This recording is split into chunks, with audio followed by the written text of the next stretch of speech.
Okay, mbabuza ko ningashini mbaramusaba mwena abakutureba tumwe baze Godfrey Post abadi YouTube n'abadi ya Facebook abadi ya X mwena bakutufollowinga amazina kaburijo nimwe Godfrey tumwe baze kandi erizoba ndio murembo orwambara ninza kuba ningamba hono mweshongozi Jimmy T is my good friend, is my brother konkare enshonga eziyo mu kibugambarara ezikwatirine no mweshongozi origire yaka nibakwita kusada ko mu Ruganda, but it's like a sacrifice oba yavudeyo nawayo mwana wawe namusala nga mwayo mu bintu bya sitano boli abada yagalame byafuna obugaga ninga shafune byo bugiga, but omushango ogucagendo mu misho police rero negera no kubanga iri kuguronderezaho kumanya nibici ebigukwata. So turebireyo batebekaniseyo press conference ningashi orukungana rwaba muhurire batandi kugira ngo omweshongozi bakumanya takweshongora gospel nkawaza YouTube ndebireke shongoro kimwe cyeye kandi nekiri mu gospel. So tusigira abantu basigira umwanya bakubuza no mweshongozi temweshongozi. So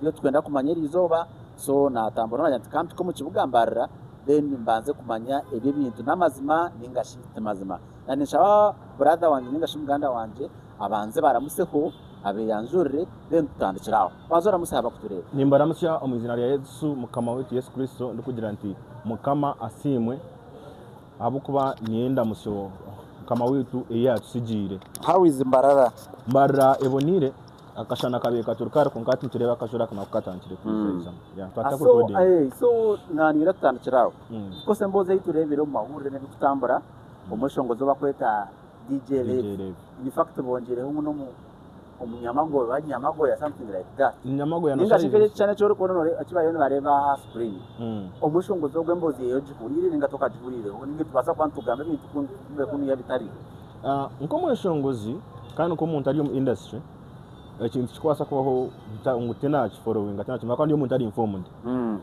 njihurire konkanyo personally umuntu ogwe nganda ka meeting aga physically actually kimazire kubaho nasakinga nashanga hineje shonguru kiye kimwe kibekiri boss nashanga abantu batereze ka juice so mpurire ngu akatuma omwana weye kwagenda keto ndizo mwana muto w'emyaka nkena according to the story that is mbu cause tinyine bukakafu yatuma umwana weye muto ndijo yayitoriyo wari shendo yadangwa agenda mwete so mwana kiyamazire kumweta no shore yargaho bagumaho ebyakorasereho no kugaruka kushanga no kutandika kurunda umwana yabora nyina yamurondo umwazi ishaza agenda yahiterero murango mbane ibazi kiyamazire kwetero murango mbane ibazi baronda yabora bacekinga burka mpaka hibashire omukashaka bakatandika kurebesha gama yashagama hebe kiza mwana kwamazire kuka mwana bashanga karambwe ko mwana bakiyaho bagenda barumba ekayogwe mweshongozi ongu amuziye ngo abayine mu kicenje ecyarwa kutaha mu wenga abandi abantu batakutahamu that is according to the story y'abatuze bakugamba ni wero eyoti no bukakafu konka yinkurira abantu abo abantu bacara babagambire nkimasa namazuma so abantu bagezaho ekicenje cyo bakicu okutahamu ngo bashangire mu bucket yomwa yerumushagama nana ebnanka bucket eje berumushagama ekuteka tekwa kugira ngo nebe irishagama yogwe yomwana wabayisire so tumesa ngo akiha mushagama yamara bode yaje nagokwe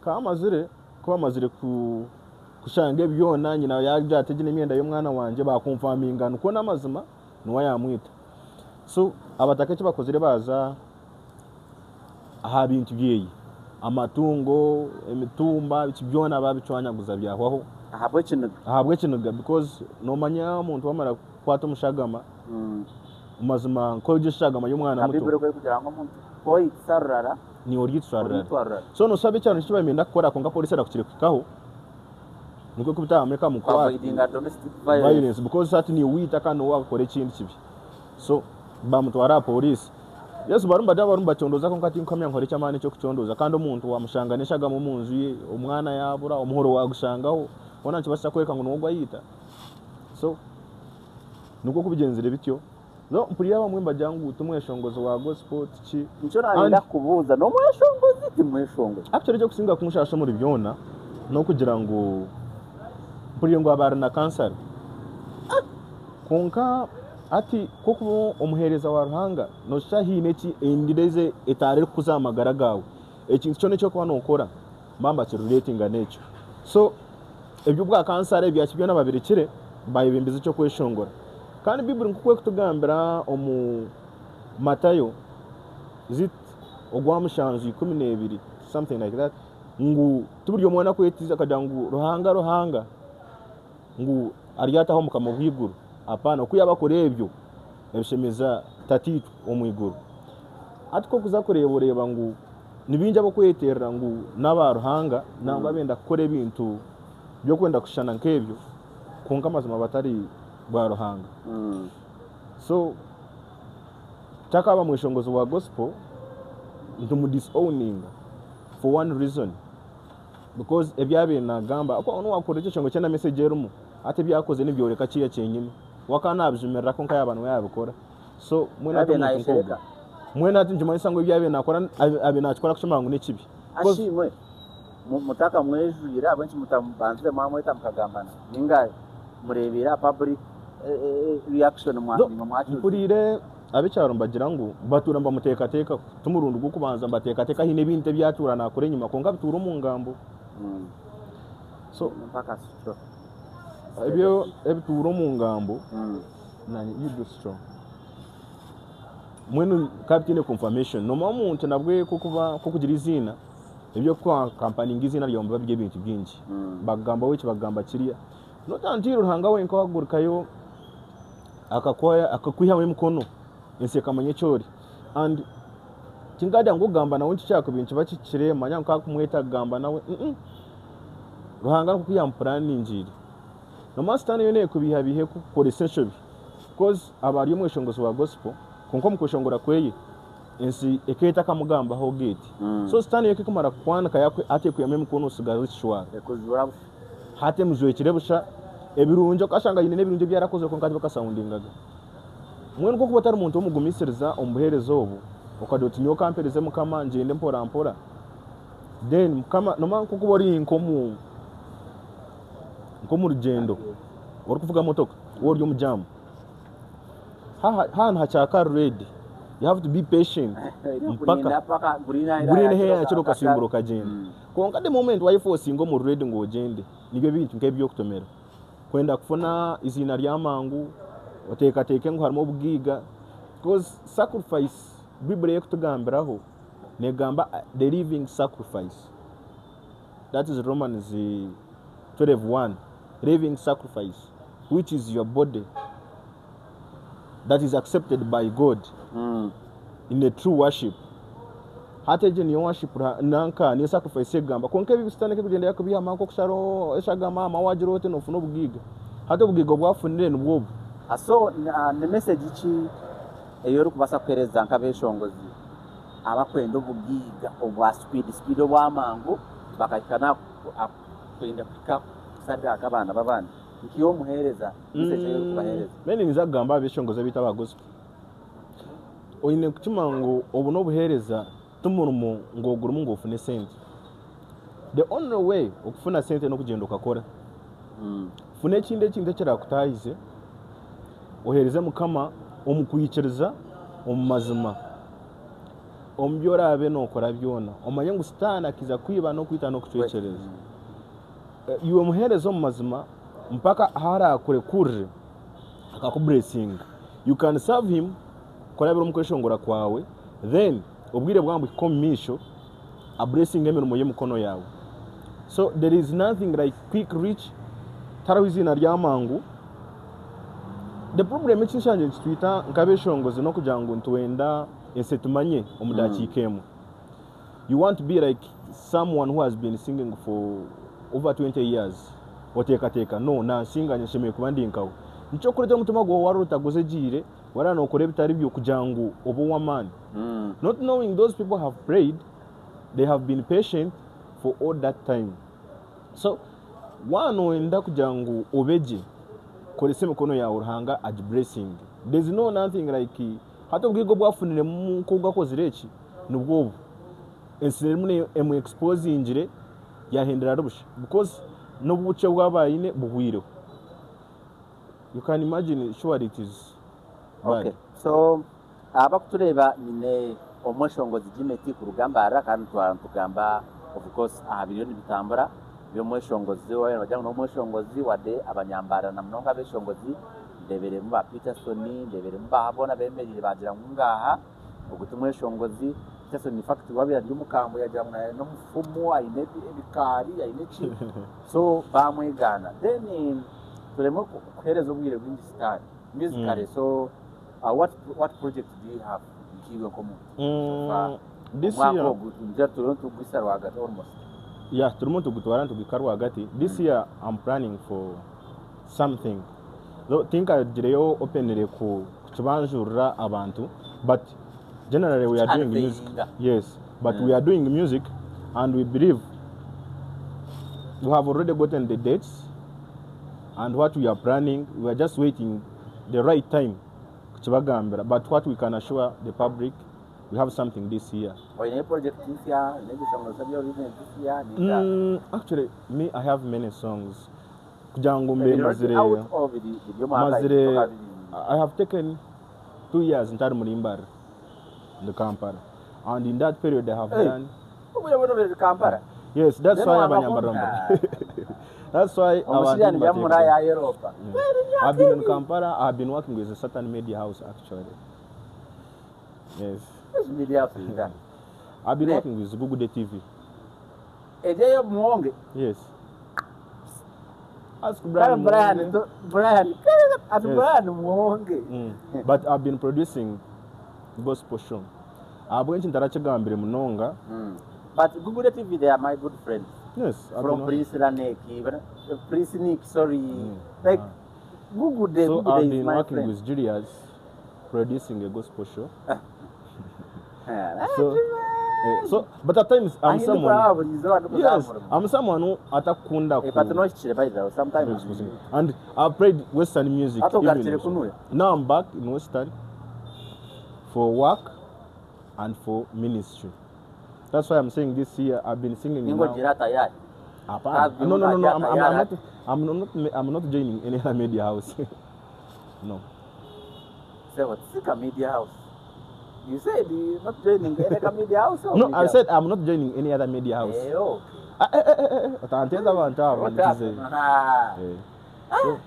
want to go to that tayari.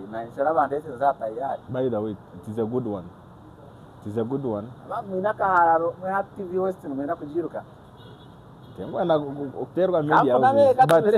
But anyway, so mainly you came back for the ministry. I came back for ministry and for work.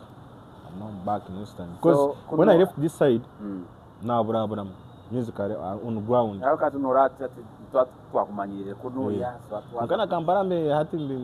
don't need introduction in Kampala. So we have gone there. We have everything happened for a reason. So now we are back here. We are planning for something. So, but let us hold back the ground, then Wanaville. But I was like, I did around 8 songs. Out of 8, Nkasha was a whole video.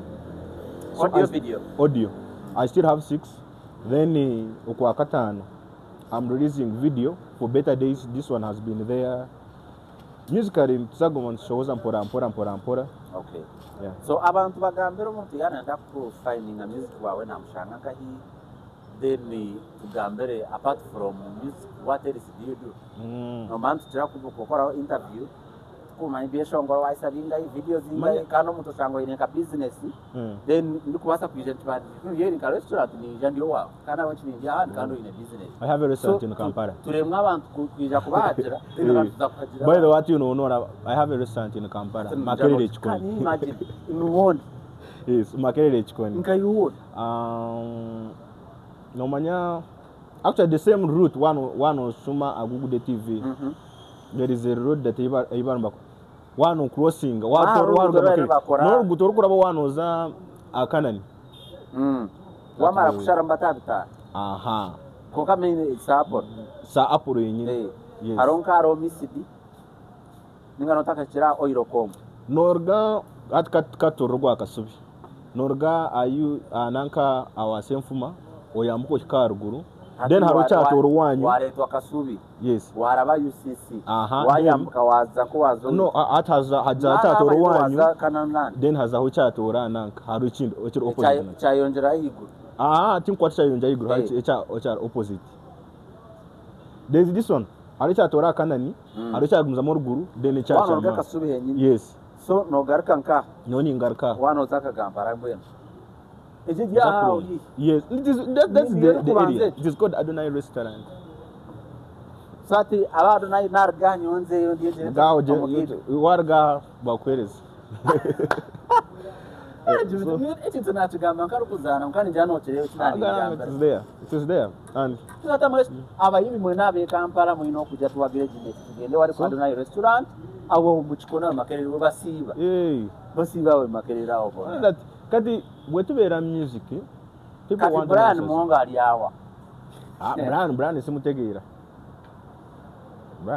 nzimusanga busanzwe ku station tubera aho necyo bonga ko Brian akwasaganya bingi Mutanga Brian yafuna award takwatika ko no Brian ari easy nayo kuba ari munsi ye yabeira biye. Okay njana tumba umbe tusigaza just dakika 3 zoka absolutely free. Your last message to your viewers, to our viewers, to your fans. Music eri ku YouTube, ne all platforms. Twali music yange wetari. As long as you go and put there Jimmy Team. Music ebeirawo. Then abantu abatukunzire abatagira obwire bwona mazima niwo mutukozere kituri.